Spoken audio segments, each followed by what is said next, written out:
Dhaka metropolitan police কমিশনারের পক্ষে একজন যুগ্ম পুলিশ কমিশনার গত ৯ এপ্রিল একটা অফিস আদেশ জারি করে ঢাকা মহানগর এলাকায় সকল থানার ভারপ্রাপ্ত কর্মকর্তাদেরকে এই মর্মে নির্দেশ দিয়েছেন যে জুলাই এবং আগস্টে বাংলাদেশের সংগঠিত যে সমস্ত নারকীয় ঘটনা ঘটেছে এবং সেই পরিপ্রেক্ষিতে যে সমস্ত মামলাগুলো হয়েছে এবং সেই মামলাগুলো বৈষম্য বিরোধী আন্দোলনের সময় সংগঠিত মামলায় এজাহার নামীয় কোনো আসামি অথবা তদন্তে প্রাপ্ত কোনো আসামিকে গ্রেপ্তারের আগে তার সমস্ত তথ্য প্রমাণ ভিডিও অডিও সমস্ত কিছু দিয়ে ঊর্ধ্বতন কর্তৃপক্ষের অনুমতি সাপেক্ষে তাদেরকে গ্রেপ্তার করতে বলা হয়েছে।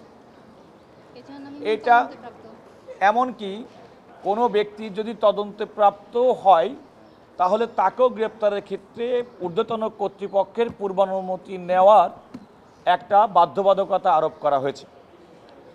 সুপ্রিম কোর্টের আইনজীবী জনাব মোহাম্মদ জসিমউদ্দিন, যিনি আমার পাশে অবস্থান করছেন, তিনি এই আদেশটি চ্যালেঞ্জ করে সুপ্রিম কোর্টের হাইকোর্ট বিভাগে আজকে একটি রিট পিটিশন দায়ের করেছিলেন এবং সেই রিট পিটিশনের উপর শুনানি হয়েছে। এই শুনানিতে আমি মোহাম্মদ রুহুল কুদ্দুস, আমি সিনিয়র অ্যাডভোকেট, আমার সঙ্গে নুসরাত ইয়াসমিন সুমাইয়া এবং বিশাল ফাইলিং লয়ার হিসেবে আমরা শুনানি করেছি। সরকারের পক্ষে ডেপুটি অ্যাটর্নি জেনারেল জনাব ওসমান চৌধুরী এবং জনাব সজীব তারা উপস্থিত ছিলেন।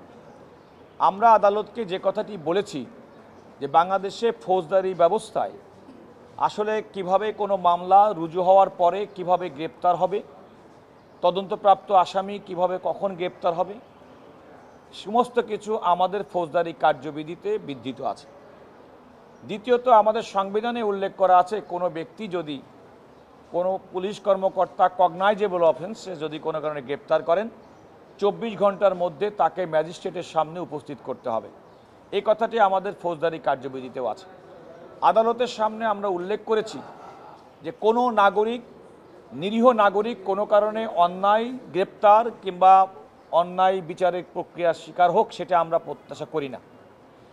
এবং আমরা আদালতকে এও বলেছি যে যদি এমন কোনো ঘটনা দেখা যায় যে কোনো ব্যক্তিকে কোনোভাবেই হয়রানি করার উদ্দেশ্যে করা হয়েছে, সেক্ষেত্রে যথাযথ কর্তৃপক্ষকে আদেশ তারা দিতে পারেন। কিন্তু প্রচলিত আমাদের যে বিচারিক যে প্রক্রিয়া, আমাদের পেনাল কোড, আমাদের সিআরপিসি, আমাদের সংবিধান এবং পুলিশ রেগুলেশনস অফ বেঙ্গলে পুলিশ কিভাবে কাজ করবেন সেটা উল্লেখ করা আছে।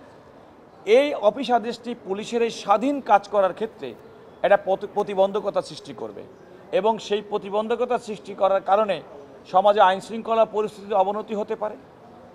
এমনকি এরকম একটি আদেশ প্রতিপালন করতে গেলে অনেক ক্ষেত্রে পুলিশের বিরুদ্ধে অতীতে যেভাবে আমরা অভিযোগ দেখেছিলাম যে নানা কারণে আসামিকে গ্রেপ্তার করার জন্য হয়রানির মাধ্যমে অর্থ আদায় পরিবারকে জিম্মি করা, এমন একটি সুযোগ এবং আশঙ্কাও তৈরি হবে। ব্রেকফাস্ট, টিফিন কিংবা স্ন্যাক টাইমে মজাদার আয়োজন মানে অল টাইম ব্রেড। সবচেয়ে বড় কথা যে ফৌজদারি অপরাধে অভিযুক্ত ব্যক্তিরা আইনের আশ্রয় আসবেন, এটাই হচ্ছে আইনের শাশ্বত নিয়ম। তাদেরকে এক ধরনের বিশেষ সুবিধা প্রদান করা হয়েছে প্রচলিত ফৌজদারি ব্যবস্থা এবং ফৌজদারি আইনের বাইরে গিয়ে। যেটা আমরা আদালতকে বলেছি যে এই আদেশটি সম্পূর্ণভাবে আমাদের সংবিধানের সঙ্গে সাংঘর্ষিক, সম্পূর্ণভাবে আমাদের সিআরপিসির সঙ্গে সাংঘর্ষিক, সম্পূর্ণভাবে আমাদের দেশে পুলিশ রেগুলেশনস অফ বেঙ্গলের সঙ্গে সাংঘর্ষিক। আরেকটি কথা, আমাদের দেশের সর্বোচ্চ আদালত সুপ্রিম কোর্ট ব্লাস্ট মামলায় কোনো আসামি গ্রেপ্তার হলে তার প্রতি কীভাবে পুলিশ আচরণ করবেন, তিনি কি কি আইনি সুবিধা পাবেন সেটি উল্লেখ করেছেন। নিরপরাধ নাগরিককে গ্রেপ্তার না করার জন্যে ওই আইনের মধ্যে প্রক্রিয়া এবং ওই রায়ের মধ্যে পূর্ণাঙ্গ প্রক্রিয়া আছে। এই সমস্ত প্রক্রিয়াটাকে সম্পূর্ণভাবে অগ্রাহ্য করে এমন একটি ব্লেটেন্ট অফিস আদেশ দেওয়ার কারণে আমাদের ফৌজদারি ব্যবস্থা, বিশেষ করে পুলিশের যে দায়িত্ব এবং কর্তব্য, সেই দায়িত্ব এবং কর্তব্য থেকে তাদেরকে বিরত রাখা, নিষ্ক্রিয় রাখা, এই একটা প্রচেষ্টা করা হয়েছে বলে আমরা আদালতকে উল্লেখ করেছি। আদালত আমাদের এই প্রাথমিক বক্তব্যে সন্তুষ্ট হয়ে এই মর্মে সরকারের প্রতি, অর্থাৎ সরকারের স্বরাষ্ট্র সচিব, সরকারের পক্ষে police commissioner, Dhaka metropolitan police commissioner, পুলিশের গোয়েন্দা বিভাগ এবং সমস্ত পুলিশের নিয়ন্ত্রণকারী সংস্থা তাদের প্রতি এই মর্মে রুল ইস্যু করেছেন কেন 9 এপ্রিল তারিখের এই আদেশটি আপনাদের ক্ষমতা বহির্ভূত এবং এর কোনো আইনগত ক্ষমতা নেই মর্মে ঘোষণা করা হবে না।